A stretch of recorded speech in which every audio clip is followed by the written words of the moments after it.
welcome everyone who's joined the call.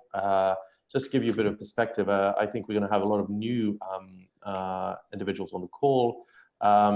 We had about 70% of the registrants new to our call series, so welcome to those of you who haven't joined us before. To give everyone a kind of sense of the representation, we have a very global audience today, a mix from retail companies, some pretty large actually, to conglomerates, to financial services businesses. So quite wide-ranging interest in the topic today, and country managers, CIOs, CEOs, analysts, so a really good breadth of experience across the board. So welcome everyone to the call. And obviously it goes without a question, everyone's kind of aware of who our panelists are going to be. I will be your moderator today, and we're joined once again by Salim Ismail, a key leader and thinker in the world of exponential technology and change, having authored an incredible book, Exponential Organizations, which if you haven't read, I highly recommend it. But also having a really celebrated career up until now in the innovation space, initially with heading Yahoo's incubator Brickhouse, to various roles which are listed on this page, and then finally joined again by Cesar Castro, who's a key supporter and partner of WiderPool. He's a co-founder of the Fluid Blockchain Accelerator, so he'll be giving us some thoughts on how blockchain is affecting the world of retail. Just before I hand over to Salim, just to give you guys a bit of context why I think this is super interesting in the period we're at, is we've effectively come to a maturing stage in the access story. So we could argue that we've got a majority of the world online and connected, but most of the money is still not online. And if we just do a quick kind of comparison to where e-commerce is in the US, e-commerce has risen quite dramatically and exponentially over the last year, from say about $200 billion to $450 billion. And you put that into context of where retail spending in the US is, that's at $5 billion. So it's still got a huge amount of way to go. And I've been in retail myself, so I know that things have changed over the last 10 years, and I think the next 10 to 15 years are going to be extremely important and key for the industry. And with that, I hand over to Salim to take us through his thoughts on what's happening and how the various exponential technologies and verticals are going to be impacting retail and what we should be considering. And then we'll move on to a Q&A and hopefully have a really healthy discussion about what we should be concerned about, what we should be focused on. So with that, I hand over to you, Salim. Thanks, Adarsh, and thanks everyone for being here. I'm going to run through a few slides and whip through them, and then try and leave a chunk of time for Q&A. I was 10 years ago the head of innovation at Yahoo, and I learned a really fundamental lesson there, which was when you try disruptive innovation in a legacy environment, the immune system attacks you, right? And we've got quite an interesting challenge on our hands, especially in areas like retail, where there's a very profound immune system where people have been doing things in the same way for 20, 30 years, and getting them to shift is a really huge challenge. I think the CIO of a retail chain is one of the hardest places to be today. It's got to be one of the most difficult jobs in the world, because trying to drive digital transformation at one level and still trying to maintain security and integrity of the systems at another is unbelievably complex. Early in my career, I actually did quite a bit of retail consulting. Publix down in Florida, the retail chain, the grocery store, I built a lot of inventory systems there. And I've done a lot of work in the UK and other places around the future of retail. So let me share my screen real quick, and I'm going to run through what we're seeing. Adarsh, can I overtake your screen for a minute? Let's go for this. So share. All right, so you're going to see hopefully that, and I'm going to run through kind of what we're seeing. So there's a bunch of things that we're seeing as a result of technology as a massive forcing function. Very uniquely today, we have a doubling patterns and Moore's law type symptoms, doubling every few months, happening in a multiple set of technologies, which is completely unique. In the history of the world, we've had at any given point one technology accelerating or another. Never have we had a dozen. Right? So in neuroscience, the resolution at which we can image the brain is doubling every year. In sensors, we're doubling the number of sensors. Pretty much all of you folks should be slapping sensors onto anything that moves and tracking the data streams coming off that. And it really is tough to get our heads around this. Our education, training, intuition about the world teaches us linear extrapolation rather than this extreme pace that we go at. And you look at the rise of Amazon or any of the big internet companies, and you couldn't believe that that was happening 10 years ago or 20 years ago. When we look at it from a kind of a industry perspective, almost all of the value creation that used to get in the world was through the sheer physicality of the world. You assemble raw materials, you ship things around, and so on. Then we introduced products like the Kindle or iPhone, where the product is physical, but all the revenue is digitally driven, right, and information-based. And now with the rise of mobile and internet, we have entire categories that are completely digitally driven, media, music, newspapers, etc. And now cars, hotels, taxis getting information enabled. And the world is flipping around this way, and everything is going up that stack, right? Now this tends to be very, very disruptive. And I'm going to just highlight as one example of this disruption, this drone. If you go back and watch any of my talks on YouTube from, say, 2013 or so, you'll hear me excitedly say that, wow, look, a drone can carry a 20-kilo photograph of a package about 10 kilometers. That's the range and capacity. But the underlying technologies are moving so quickly, these things are doubling in their capability every 9 months. And sure enough, like clockwork, in the last few doubling cycles, we've gone from 20 kilos to 40 kilos to 80 kilos to 160 kilos, and then 300 kilos now. The scale there is in pounds. Boeing's new drone can carry a 300-kilo package. Okay? And so people who thought, oh, my retail is safe because I sell dishwashers, well, we can deliver that pretty easily going forward in different ways, right? Now, the other big challenge is going to be autonomous cars, where the car is kind of sexy, but we're much more interested in the broader implications. We've worked out that once you have, say, a 20% or so penetration or more of autonomous cars, we'll increase the existing capacity of our roads and highways by between 10 to 15 times. Because you don't need the gap between the cars, they don't have accidents, they don't need to park. Real estate values will be one interesting casualty.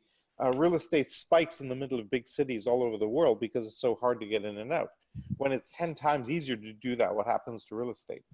All right, that'll have an interesting effect. But once you have Uber or drones doing deliveries, consider that our entire society is based on geographic proximity.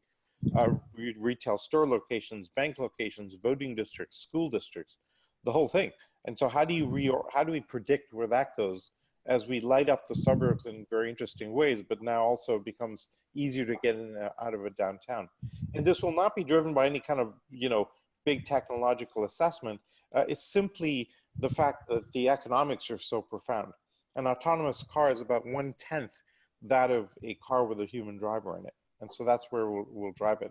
By the way, my favorite statistic about autonomous cars is that in the US, 50% of all legal court cases in the US, 50% car accident related, right? So now you can take out a bunch of lawyers as well, and that at least will be an interesting side effect in a positive side. Now we found that when you information enabled, you have huge deflationary dynamics.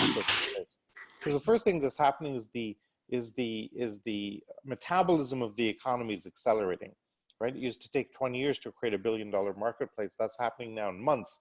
But this deflationary cliff that occurred in the newspaper business or in the music business, this is what we expect to see in other industries.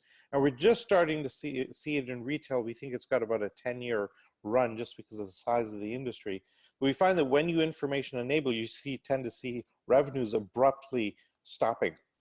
We can see the banks up rate in big companies at this level. About 3 years ago, I was talking to the CEOs of Macy's and Bloomingdale's, and they're desperately trying to get their organizations kind of stepped up for this new world, but it just doesn't work to take an old structure and try and add digital onto the side of it. You have to do a whole scale transformation, and it's very hard to spot this disruption, right? The cost of LiDAR units is dropping like a million times almost in a few years. And we're seeing some incredible demonetization take place. I got a quote from my backyard to get everything wired up and put a light in it, and the quote was $2,500. And then I found a light that you stick on a wall that's solar powered with no wiring and has a motion detector in it, and a battery, and it costs $9.99. You know, so I bought 4 of them. And so you see this incredible demonetization take place as we simply don't need as much stuff, or the things that we have do a lot more, right? And I think that's a piece of it. And just to highlight that this is very hard to spot, what you see here in the black is the actual growth of solar energy rising exponentially in our favorite curve. And what you see on the colored lines are the experts in that industry predicting where it will go. And what you see here is that every single spot on this line, the experts go linearly. Okay? When you take people think about the rise of Amazon, at every single point on their curve, people have gone, yeah, that's where it'll stay, and that's where it'll stay. And people have a tough time saying it's going to double again and double again and double again. And yet it does. Because once you have an information-based paradigm where marginal costs are very low, and you have a huge, profound impact. And this won't happen again because of any magical thing. It happens because as these technologies drop in cost, anybody has access to them. So domain becomes digital, you get open source communities forming, you get quite a radical disruption in the status quo. So the big challenge, I think, for retailers, and I think there's about 3 or 4 major dynamics occurring in retail. The first is you've got this massive shift from offline to online, right?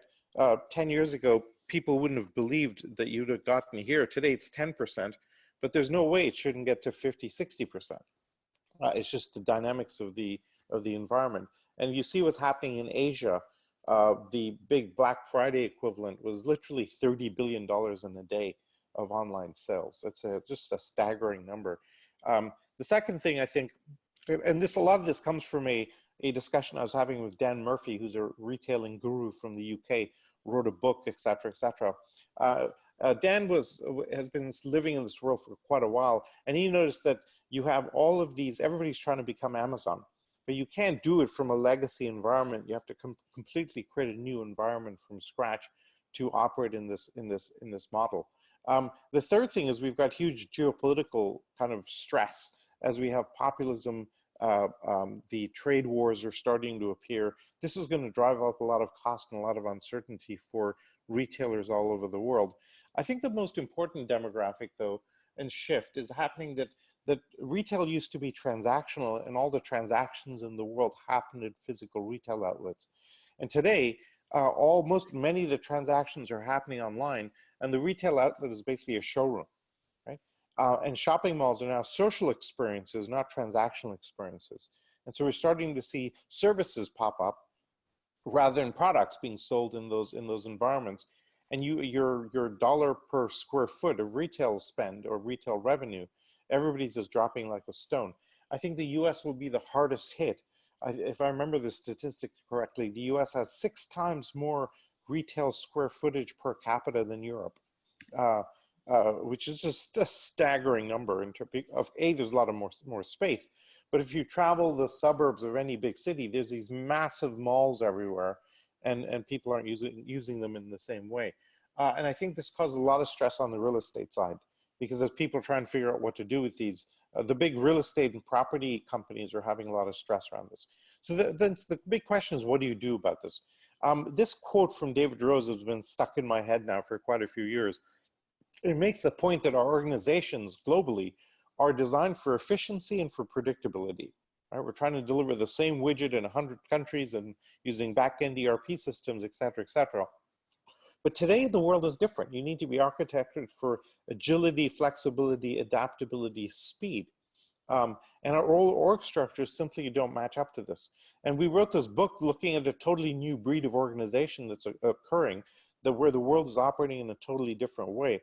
I'm going to highlight just one here, GitHub, which is an online platform for social development. And they use a number of characteristics in what we call exponential organizations. Microsoft just bought this company. By the way, it has no workforce, no assets, no intellectual property. And Microsoft just bought them for $7.5 billion, okay? Just think about that transition from the old world to the new world. No assets, no workforce, no intellectual property, $7.5 billion. Pretty much most companies will be built in this way. We found there's a bunch of characteristics of these. I'm just highlight the ones on the right. Uber doesn't hire its own staff. TED is using community. Google is using algorithms. Airbnb is leveraging other people's assets, etc. Just as an example, if you look at the business model and core mission function for Uber, which is to match driver and passenger, that doesn't happen inside the organization. It happens out in the wild. And by enabling that with technology, you can scale pretty much effortlessly, right? Now, the big question is, if you're a legacy environment, what do you do?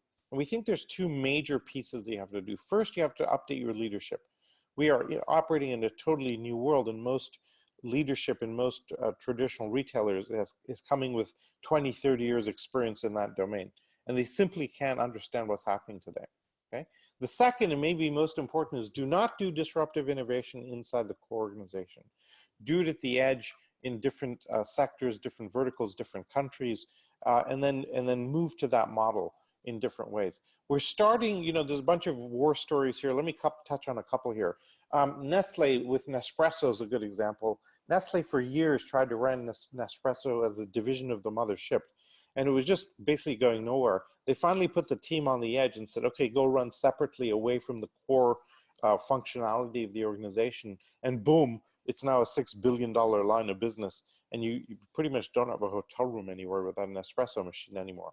But maybe Walmart is the most instructive model here. About 10 years ago, Walmart realized that you had to compete with Amazon. You know, that this e-commerce thing was not a fad. So in 2005, 2006, they set up a team in Bentonville and said, all right, we have the best inventory distribution logistics systems in the world. Let's go defeat Amazon. And they set up this team, but within 18 months, the immune system had killed it, okay? The existing executive said, well, we should be optimizing for our own stores. Look at that PE ratio, Amazon will never succeed, etc. So they did it a second time. And the second time they did it, they put the team at the edge and said, all right, just go stay away from the core so we don't mess with you, but still use our existing systems because we have the best in the world.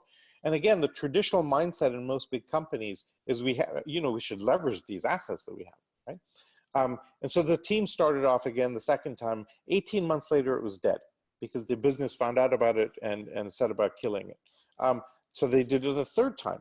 And very courageously, this third time, they set up a team away from the core organization and made the amazing decision to say, go build your own inventory distribution, etc., even though we have the best in the world, because we've got to figure this out. It actually started to succeed that third time, except the business got excited, pulled it back in, killed it too early, right? And it was on iteration number 4, they did it independently, separately, and only after it achieved critical mass did they start stitching the backends together. And so that's great. And now it's actually successful, and now it's the number 3 online retailer in the country after Amazon and Apple, etc. But in that intervening 8 years, Amazon is gone and is so far ahead that it's going to be impossible to catch up, right? And so we have this challenge of addressing legacy organizations in all of our organizations. Maybe Blockbuster is another fascinating example. In 1999, Reed Hastings from Netflix went to the CEO of Blockbuster and said, hey, I'd like to work with you. I'd like to have a partnership with you. We can add a component to your business that's online DVDs. And the CEO said to him, who the hell are you? I have every family in the country coming into a Blockbuster on a Friday. They buy confectionery, they get their movies, etc. This means nothing to me. A few years later, he realized he'd made a terrible mistake. And so he actually, to his credit, went back to Reed and said, okay, I'd like to cut a deal with you. And his board stopped him. The board of Blockbuster said to the CEO, you're bigger than they are, go beat them. And 2 years later, they were bankrupt, right? And this is, again, old world versus new world mindset. Now, we are starting to see some successes. Here's Microsoft doing an unbelievable job of transitioning from a product service to a subscription model. Here's a company creating vertical farms. This is actually IKEA. So they're taking their traditional capability and going into totally an adjacent space. That vertical structure, by the way, will feed a whole neighborhood sustainably, interestingly enough. Of course, you don't want to be around when they've finished building it with all the extra parts that are left over, but really interesting to see their model and where they're going. Nestle is now getting into personalized diets for DNA, and Corona is spending $4 billion on marijuana. Clearly, there's a business model in messing with people's brains, and therefore go full down that charge. But we can see people now experimenting at the edge and going to adjacent spaces pretty aggressively, and that's going to be the big challenge for retailers. How do you find those adjacent spaces? And I think the big question is, where is the money in this future? You know, already we see the difficulty of Amazon workers. If you're doing grocery deliveries in the UK or so on, each grocery delivery is costing the retailer about $40 or so. And so it's actually, they're spending a lot of money and they don't have that money. Amazon has a huge market cap and can afford to lose money for a while it figures it out. What we've been doing is running a 10-week sprint with big organizations to solve what I call this immune system problem. We piloted this with Procter & Gamble a few years ago. We've now run it a dozen times, and we're actually open sourcing it. So we now created a 10-week process that allows you to move your leadership, culture, management thinking 3 years ahead in 10 weeks. And we've released it in the form of a book. It's a manual on how to run this process. So let me pause there. I've covered a whole bunch of different areas. Happy to get into the stuff around retail and other areas. Adarsh, back to you for a minute. Thank you for that, Salim. Really great.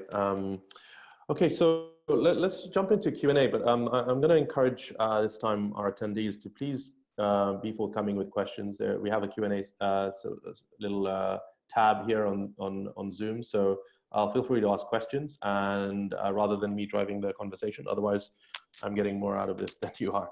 But anyways, so I'll kick off with the discussion. So Salim, you know, great advice and also an approach on how to think about innovation within this space. But something maybe from my own experience is as a retailer or having been in retail, there's a strong awareness that things are changing, but things still have a way to go. And you mentioned that this disruption you expect to see pretty dramatically over the next 10 years. So what's the kind of advice on retail right now, where let's take a large retailer, they still have to invest in capital right now, refresh stores, make the retail experience exciting. And while they don't want to over invest in retail, in order to get that attention on the high street away from other retailers who are also becoming a bit more experiential, they have to stand out. So it's kind of this tough inflection point that they're at, where they still have to spend money to be interesting, but at the same time, over the long term, start to divert funds away from this area. What are your thoughts on this? No, you're exact. I think you've hit it on the nail on the head. As more money goes online, right, the margins drop quite a bit. The overall top line drops, and when you have the top line dropping, then it puts a downward spiral on everybody. Now everybody's having to spend money to keep the same shrinking headspace. On top of that, I think maybe the one other dynamic that I forgot to mention is that we've got the supply side breaking down. With companies like Zara and others, we're doing this rapid turnaround, right? And teenagers and young kids are much more interested in that. If your product has been around for 6 to 8 months, it's just not interesting. And so you've got a double-edged sword hitting you in a lot of these areas.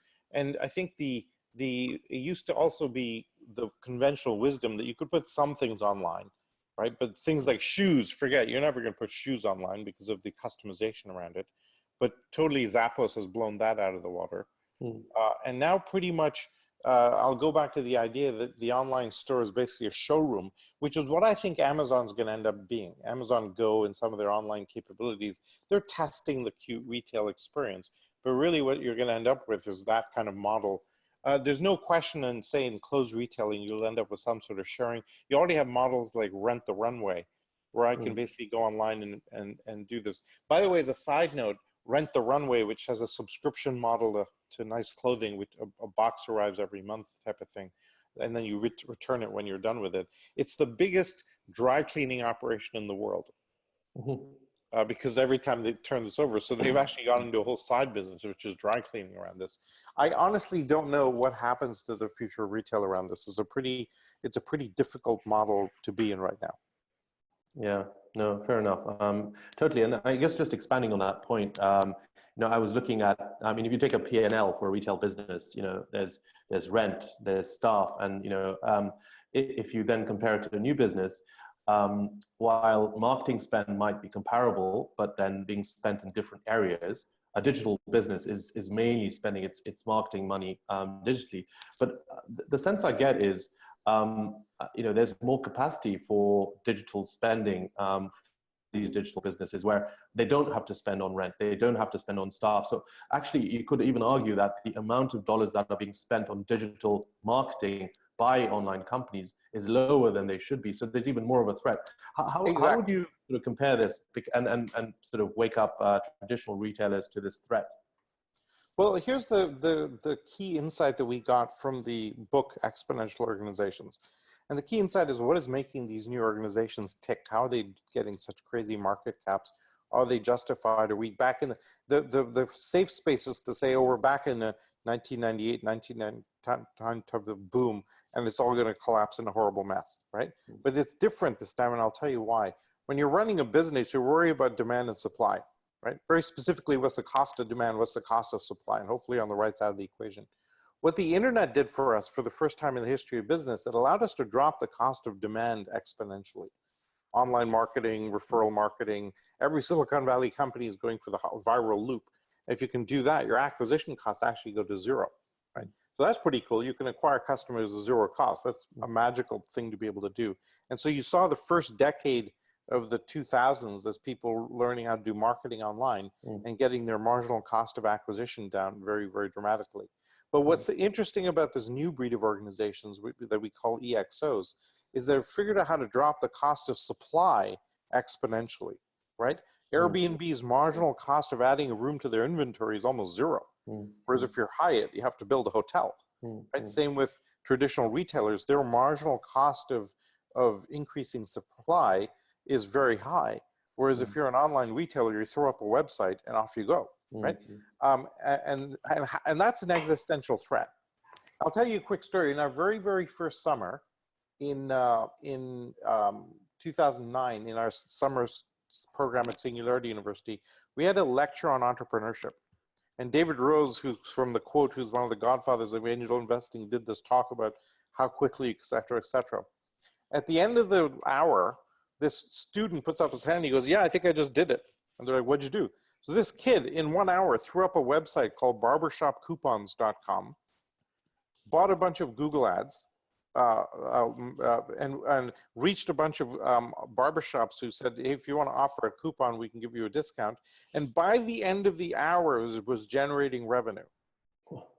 Okay? Registered the URL, threw up a web page, offered a coupon, had people sign up, and was generating revenue within an hour. Okay? The marginal time capability of that, where it takes years to get a retail store up and running, is not, you can't deal with that. You can't compete with that. So the thing to do is embrace it heavily and figure out how to deal with it. And many people are doing that, but rather than embracing it and transforming it and leaping to a new level, they're basically putting their inventories online, right? And saying, okay, here, it's a different channel. And now the big question is multi-channels and so omni-channel retailing and so on. But that's not the answer. The answer is, what does the business model look like that will have you grow 10x in the future, right? And that's the inquiry. And having that inquiry in a traditional environment where people are having to meet their quarterly numbers is a very, very difficult proposition. And I think that's where a lot of the stress is coming from. So people keep doing more of the same, but you're basically about to run off a cliff and you're just running faster. Yeah, no, it's really, really interesting, actually. I mean, the next question I have is around the difference in the capital base of retail versus other industries that have faced disruption, and how easy it is to let go of that. I think, I mean, when we're talking in the context of retail, I mean, we're considering, it's not like a car rental company where they have leases on cars where, they lost a year. I mean, you're talking about 20-year leases, 25-year leases, long-term sort of assets that they own and have invested in. While some of these companies may embrace change, like you've suggested, by having completely separate innovation happening alongside. What are your thoughts on the actual reality of them being able to sort of distance themselves from a traditional business? Because that's where I see it as really like, it's almost like fundamentally different, facing fundamentally different challenges to other industries. Yeah, I would liken it to the enormous challenge that the car rental companies face, right? So it turns out car rentals is not a operating business of any kind. The operating side of the car rental business makes no money. It's basically a fleet management play. So when you can have a whole 6,000 cars that you buy en masse at a much lower price, you let people rent it for a couple of years, then you sell it on the secondhand market. That's where you get the money. Whereas the car rental thing is just an excuse to amass a large number of cars. And I think the inverse is true in the retail. You aggregate all this capability, you open up a whole bunch of stores, and then you're relying on the transactional cost in the store to make the numbers work over a long term. And it doesn't apply when the internet is hurtling towards you like a bullet train. And so we've got enormous challenges. I think there will be a transformation where the suburbs will become more interesting. Here's the couple of bright spots that I do see. As people want experiences rather than products, and we really like to be collectively, we as human beings, we like to herd. And so people like to get together because it gives them referential kind of insight as to who they are. Right? I think shopping malls are one of the biggest areas where people kind of just get a sense of who each other is and what each other's doing. And you see, despite the lack of the drop in retail transactions, shopping malls are busier than ever. You can't get a damn parking spot in any shopping mall pretty much anywhere in the world, which is great at one level. It's just the spend per square foot is dropping like a stone. So there's some time to figure out how can you leverage that. Now, there's only so many Starbucks retail outlets you can have in a shopping mall, right? So I think there'll be a profusion of other things like 3D printing on demand and other services like manicures and pedicures and other things that will start to happen. And we can see airports basically being turned into shopping malls, right? That's another big dent as people travel more. And as people spend less on other things, you have actually more discretionary income. And so there's some interesting bright spots, but I think finding the sweet spot between what's the business model of the new while dealing with decaying capital costs and infrastructure of the old is very, very challenging. It's one of the most interesting business transformations and difficult ones that I've seen in many, many years. Yeah, no, it's an interesting one. I think it's a really interesting topic you talk about. I mean, the change that you're describing in malls is, I think, led by a need for that sense of community, which people still have, but also, call it engagement, entertainment. I mean, it's services that are starting to crop up. And we've got some examples. I mean, Nike is an interesting example, Lululemon, who are organizing their touch points as gatherings of community, but also around activity and other forms of engagement, not just retail. So I think that's going to drive quite an interesting change. But definitely, I mean, real estate and retail, the high street itself is massively going to change. I think in years to come. Let's see if I've got any questions. Okay, no, I'll follow on with one more question that I'm quite interested in. We are what I opened with was a comparison of e-commerce spend in the US to the total retail spend. Now, while there is access, it hasn't reached near an amount that is near the total. But what I'm really excited about is you mentioned all these exponential technology verticals that we have. Can you give us some examples of where and how you see the change, like lifting the total e-commerce spend from where it is now to really making a massive dent in total retail? So one example, that comes to mind for me is, you talked about Zappos and shoes. I mean, once you start 3D scanning people's bodies, I mean, retailers can easily make an access like, designer suits, shoes, glasses, which is an industry I've been in. I'd love your thoughts on other real exponential sort of change that you think will help leapfrog this amount. I think there's a few things that Cesar will talk about blockchain and Bitcoin and so on, which allows us to fractionalize more and more things, right? And I think that'll be an interesting capability. But I think the big challenge is going to be that the categories of things that we sell in the way that we sell them is transforming. Just as an example, and I'm talking about the US and in specific, is there's a huge amount of retail that goes through gas stations. Okay, like 25% of all cigarettes are sold at gas stations, for example. Okay, in the next 5 years, it will make no sense to buy a combustion engine car. Within 5 years. So within 5 years, like my wife has already declared she will never go into a gas station again because we have a Tesla now, and she's done. Like she's never happened. So we're going to see the channels kind of starting to have major pockmarks in them in a very short order, right? Now, if you do that, plus the online experience, each of us has, Marcus Shingles, who's the CEO of XPRIZE, does this great example where he says, look, if you go into my closet, 90% of the clothes aren't worn 90% of the time. And if you could rent those out, there's going to be some model where I can have those rented and dry cleaned or borrowed or whatever. Then you really radically change the equation without actually getting into a retail store environment. I'm using clothing in that instance, but the same applies to lots of different areas. For example, let's say you have drones in prevalence, okay? Every single household in the US and certainly in the Western world has a drill and screwdrivers and tools at home, right? Well, okay, I want to do some handiwork. What if a drone shows up for the afternoon with a carpentry box of what I need? And then it takes it away at the end of the afternoon, right? I suddenly don't need to own and host and house these things.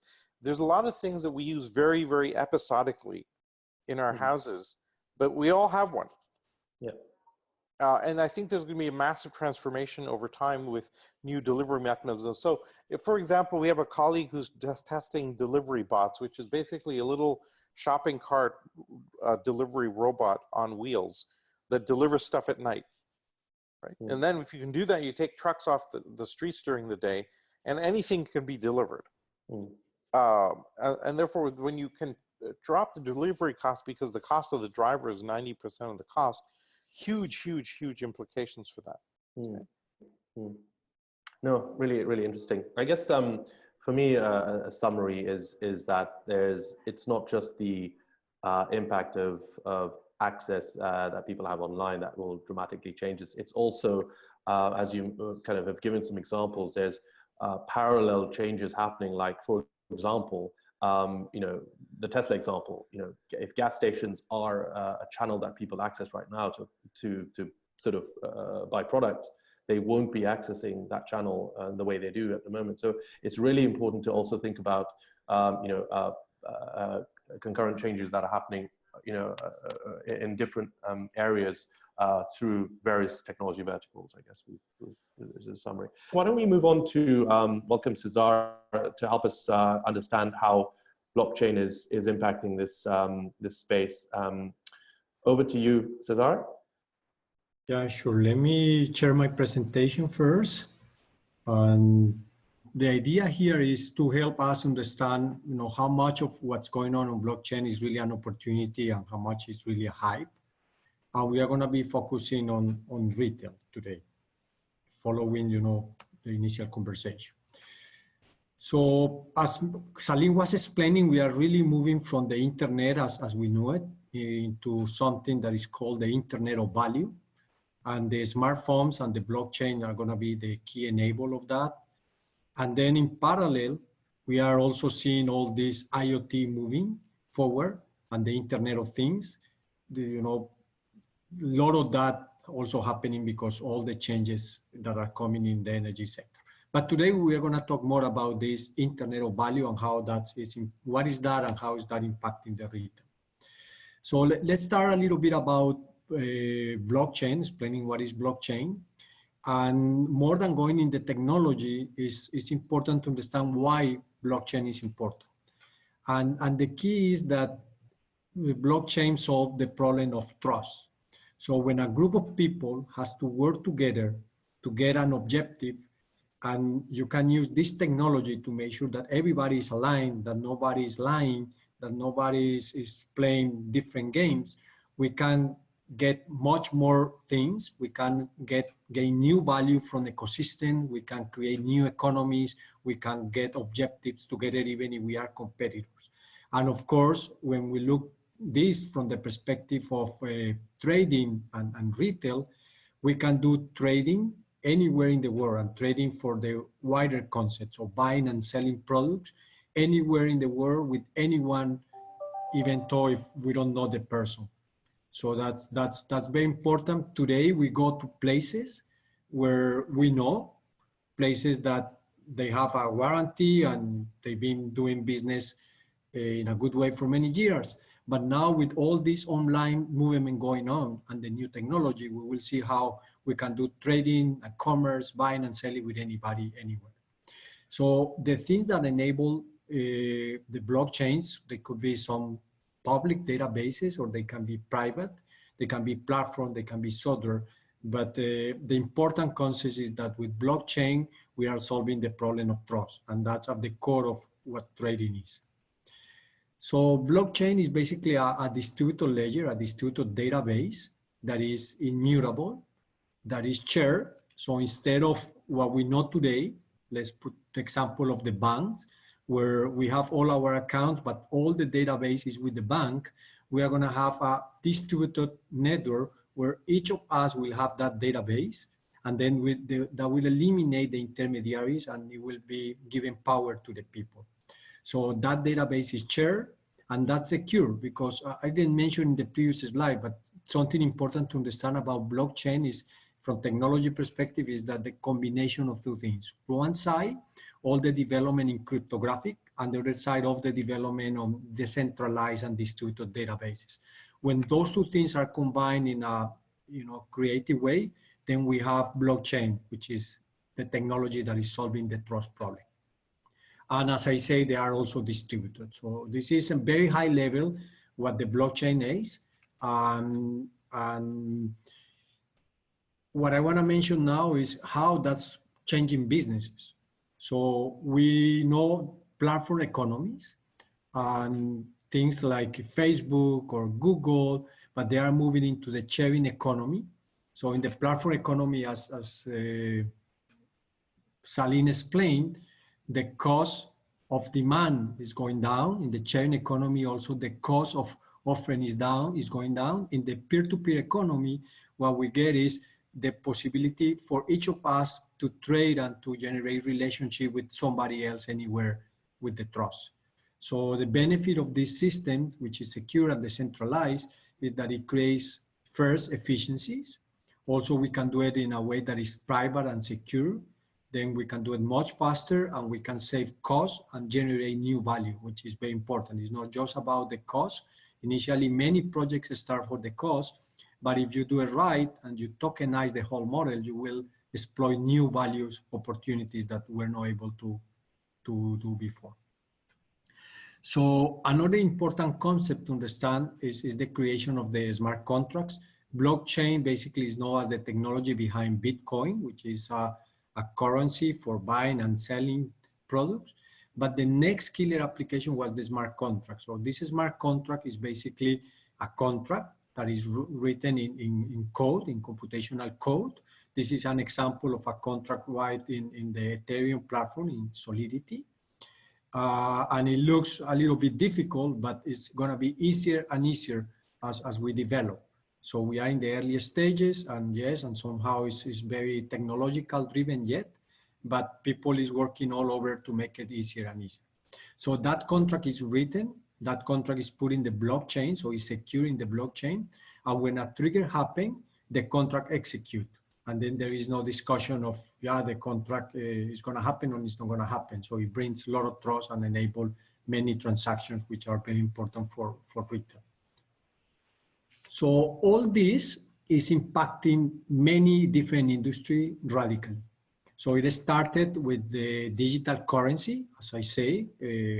Bitcoin was the first one, but after that, there are many ones solving problems in the e-commerce space, global payments, remittance, peer-to-peer lending, microfinance, etc. Then the smart contract were developed, and that's the second killer application, as I say, and then solving problems like digital rights, fiducias or trust and escrow accounts. So all that is part of it. What is coming strongly now days, and I believe is going to be very important in the next year, are the security. So now we are seeing that the tokens and the blockchain are used to tokenize securities. So people started to tokenize equity in markets like, for example, Delaware. It's now possible for you to securitize your company. Then we will see also securitization of real estate. We are seeing companies in crowdfunding also moving into this direction. So this area about security is also very important. And then finally, record keeping. So everything related to how I keep track of my records, how I make sure that a product, for example, is what it is. And we will talk more about it in the next sample, which are related to retail, like provenance.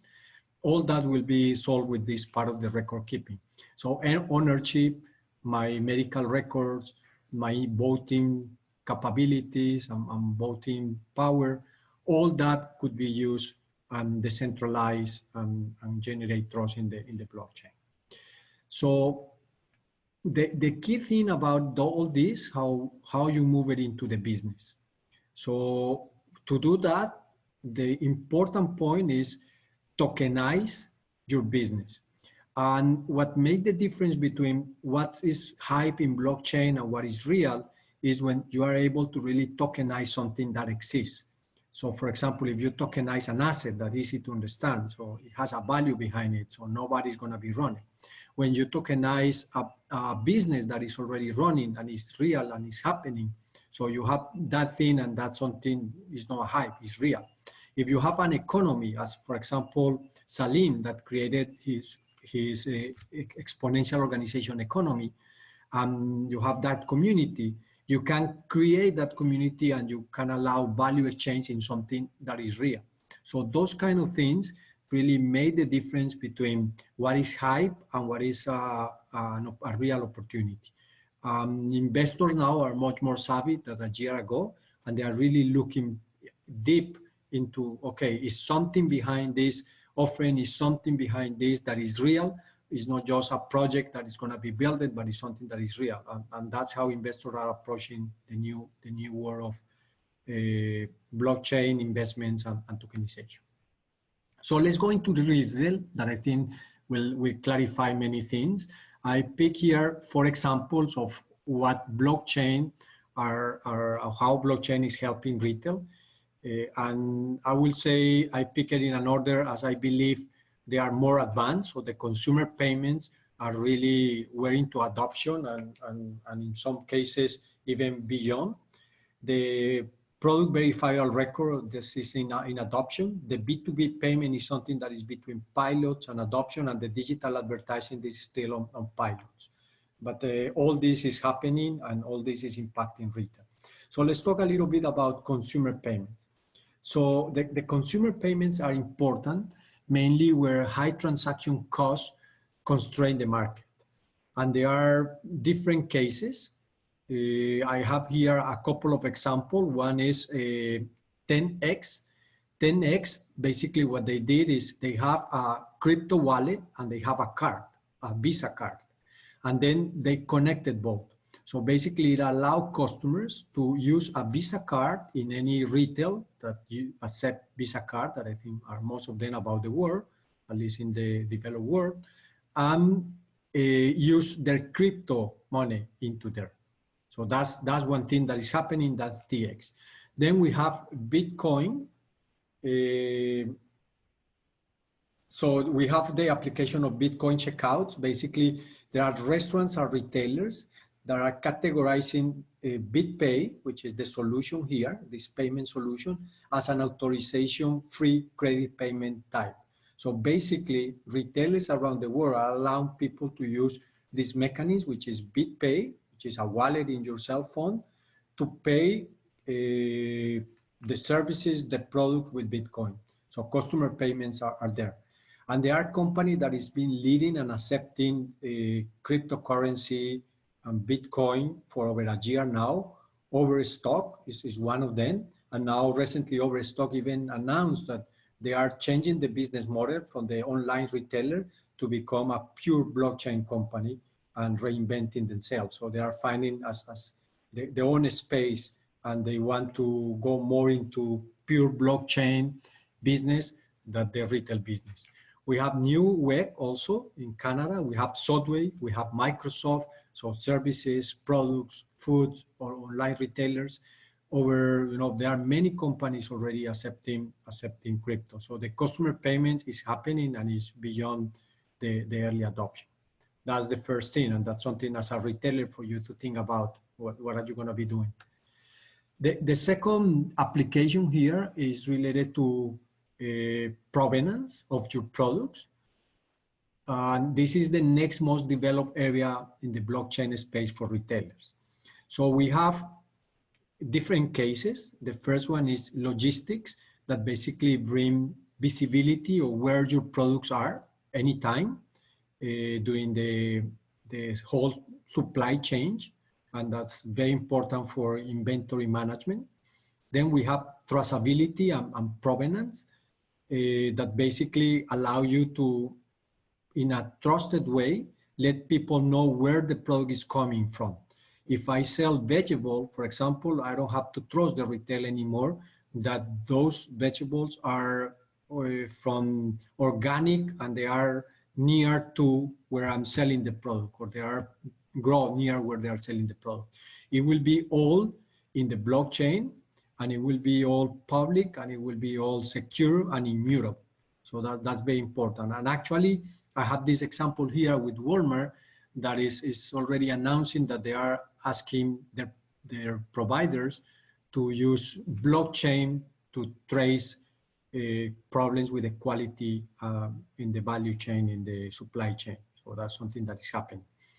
Also, there are authenticity and anti-counterfeiting. So this is happening mainly in high-value products. It started with diamonds, but now many others are adopting that. It's very popular also with art and collectionables, and it's coming into more and more mainstream. Then the proof of ownership and resale. So that's also very important for all the commercial processes. The warranty of products are also going into blockchain. The loyalty programs are all going into blockchain. The other example I have here is Mogix. It's a company that is doing the traceability and the visibility of products. And this is in collaboration with Microsoft, and it's been already implemented in different customers. So again, this is another thing that is happening in the market. It's not as developed as the payment, but it's happening. And here I brought the example from Mogix, Microsoft, and Walmart to show that. The other piece is the B2B payments. It's useful to separate financial and the documentation of flow. So basically allow less paperwork, more digital exchange of information, a smoother transition across borders and across multiple parties. So when I do import exports, this is very, very helpful. So the retailers and the suppliers, they interact in many different ways. All these things are very much transaction driven, and all those things will be automatized with this new database called blockchain.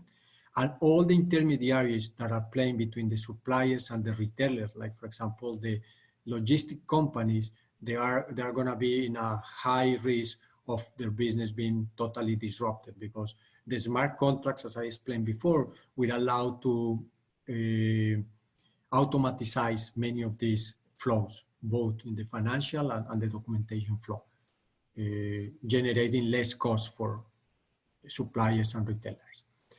The last one I got for today is on the digital advertising.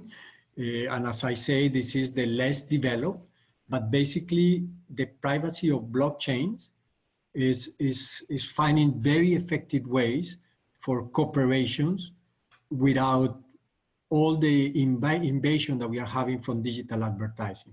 So this is back to the peer-to-peer concept that I explained before, and also related to problems we got here about centralized databases that are being hacked, for example.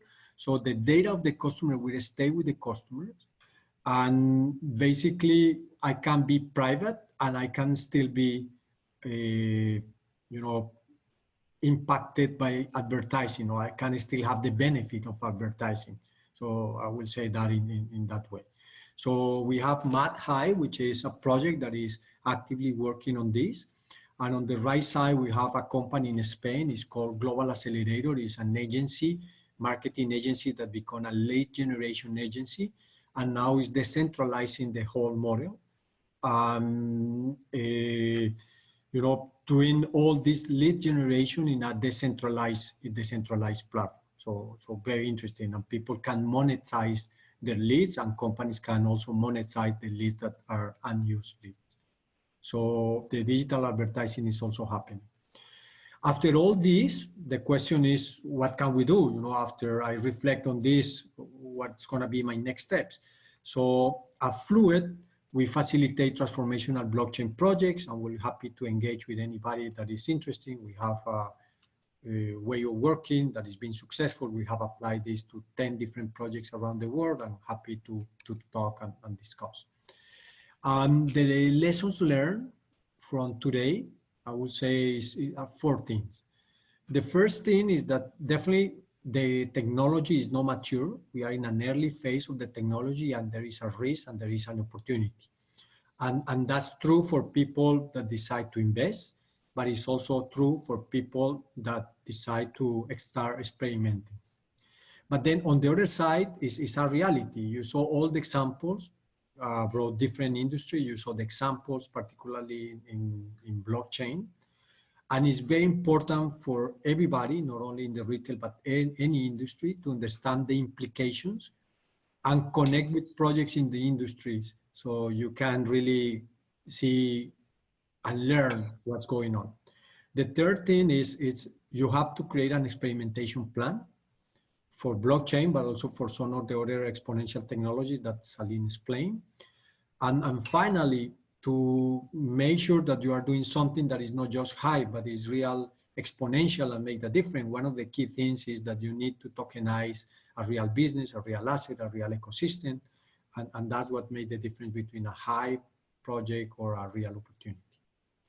So with that, I think we can go into Q&A. Happy to stay a little bit longer and answer any of your questions. Great. Cesar, thank you so much for that. That was a very, very comprehensive kind of summary and guide of how blockchain can really impact and will be impacting this space. I'm grateful for that. Thank you. I guess the key message I'm getting from your presentation was that the transactional sort of mode of the world is undeniably going to be adopting kind of this type of architecture, because I mean the benefits and the kind of uses to all stakeholders are just so dramatically sort of transformational compared to our existing form of money, which just facilitates exchange. I mean, it's just got so much security, supply purposes. I mean, but you also summarize at the end that we're at such an early stage. So, I mean, in terms of how businesses start to even think about this, let's just say even a new business that's entering retail from scratch, so it's just a digital business, how do they need to be thinking about blockchain today? So like, let's use that example, if we may. If it was an existing business that's setting up a new kind of innovation arm or a new business entirely, how should they be thinking about their business in a blockchain context from scratch? Yeah, I think the Overstock example is a good case. to review. So Overstock was one of the first retailers, online retailers, that jumped into the world and open up for customers to buy stuff using cryptocurrencies. They learned about it and they understood, the change that this will generate in the space. And they are closing the online retail now, and they are moving full into becoming a blockchain company. So the path for every company will be different. But the message I want to pass here is that if you close the door and you do nothing, you will not learn. And then you will have no clarity what's going to happen with you, how you're going to be disrupted, and what can you be doing next. So the first thing is definitely early on, but is, as I said in the quote in that slide, it's better to fight 5 years ahead than 5 minutes late, because as Salim explained, this is exponential, and once the exponential curve hit, you are not going to catch up. So that will be, my answer to your question. So it's definitely about trying. And then the second part is I bring some examples. So the first one is payment. Definitely that's key. The second is provenance.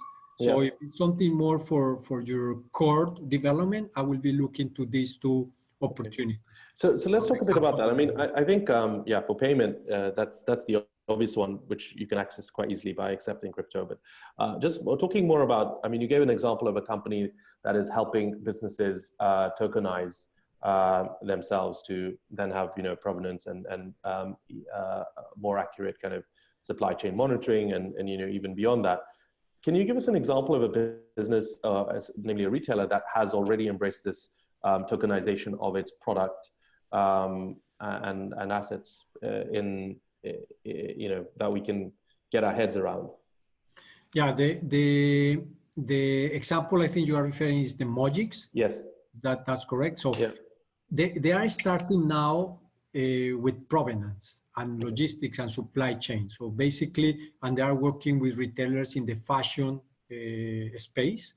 So if you go to a store or you buy it online, now they have in the blockchain, they have certified the origin of those materials, if they are organic, if they are not organic, if they are built in a farm that hire young people or really quality workers.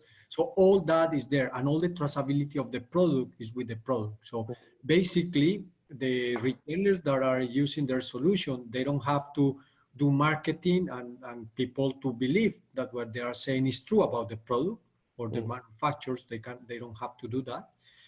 It's all in the blockchain, and nobody is gonna say, okay, this is not true, or it is there and it's something that you cannot change. And all the traceability of the product is there. There are another example also with the liquors that is very important. In many markets, people used to open it, change the content, and generate very big problems. So the traceability for liquor is something also that is happening. I know, for example, in Latin America, companies doing this, particularly in Peru.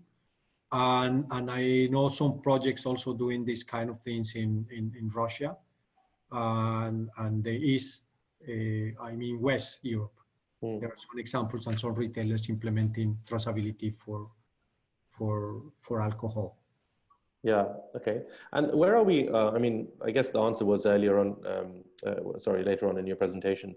What I mean by that is, I'm just thinking about the total stakeholder pool that have to embrace blockchain technology for it to then become critical. We're far away from that inflection point, but in the example that you've just given, say with a fashion retailer, going as far back as the origin of material, these are farms, these might be, quite small businesses. What's involved with, every stakeholder in the chain needing to embrace the system, or is it just down to the retailer? And I think many years down the line, it'll almost be a common practice that everyone, including suppliers, will be offering this to retailers that they want to work with to say that they will be compliant with a blockchain architecture.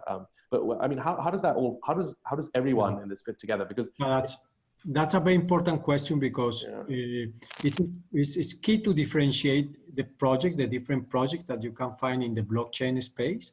So you can do a pure technological blockchain project to optimize your processes. And it has nothing to do with tokenization, a new economy, a new business. You are just updating your technology. So that's one piece. The other piece is, as I explained, if you are part of a consortium and you get together even with your competitors and with your vendors and with your logistic supply chain providers, all together in an ecosystem, and you build a blockchain about it and it's still private, it will allow everybody participating to know exactly what's going on and to have trust and unlock new opportunities that are not available today. So an example of this, a project that I was involved and is happening, is in the fish market. So US has, and many countries around the world has new regulations about fish and the content of minerals that are in fish or where the fish were caught, et cetera, et cetera. So the whole industry get together and they create a blockchain to track exactly where the fish is coming from. And this is something that they are doing ahead of many countries doing the regulation. Same thing is happening with meat. So that's why what Walmart announced about, asking their vendors to certify their products in the blockchain is something that is going to come more and more as regulations develop, but also as customers or retailers see the opportunities to provide a better service at lower cost. So just to summarize the question, I think the key point is there is an opportunity to get integrated industries and to solve problems that we were not able to solve before. Yeah, no, I totally get that. I think, private blockchains have massive benefits for within those little ecosystems. So final question I'll ask, just conscious of time, and this is relating to the end customer. Now, while small ecosystems can be tied up within a blockchain architecture, as you've described, help us understand what this means for actual customers, where if they are actually part of those private blockchains, because I can imagine that it will be challenging for customers to feel the need to be tapped into or be able to access this whole loop by having to be part of individual blockchains as opposed to a kind of more open blockchain architecture that products may sit on. Help us understand this, because maybe I'm not articulating it well, but I hope I've conveyed it well. Yeah, let me see if I understood. So if I'm a customer today, and I'm going to buy something I go to places that I know. If I go online, I go to places that I know that they have high referrals, and that's how I'm doing business. Now with blockchain, I will be able to do business with anyone in the blockchain, and I have the trust that if that person is in the blockchain, it's not going to happen something wrong. So basically, it will open to me opportunities for peer-to-peer engagement that they were not available before. And then all the intermediation in the middle disappear. So as a consumer, I can get a lot of benefits. As a retailer, I will be in problems, not with all the products initially, but with some products, and every time with more and more products, because that intermediary tend to disappear. Yeah, no, I get it. I think it definitely benefits there. Okay, I think this is I could go on for ages. I'm so passionate about this space as you are, and fascinating to see how this is going to unfold. It's one of the verticals within this whole space of retail that we've touched on this week. So Cesar, thank you for that. And also thank you to Salim, who's had to leave us. He had to dash off for another call. And I guess I'm going to close this this call. And I wanted to thank all of you that attended the call. If you have any other questions, I know the questions were a bit quiet from our audience. Please do not hesitate to email them to paloma@widerpool.com. And then also just to reiterate that if you are interested in working with Cesar Salim's organization, with the exponential scaling thinking, or even WiderPool, who can help with its Scout and Match program to help any business try and access different verticals within technology, whatever industry there are. Please put through any interest to paloma@widerpool.com, and we can follow up with you. Look out from us via email for the next calls and events that we will be hosting. This has been the fourth in a series of calls that we've had. So we look forward to continuing this with you. And if we don't speak before the Christmas and New Year period, I wish all of you the best holiday period, be it with friends, family, or associates. And yeah, thank you for the support this year. And I bring the call to an end now. So thank you very much.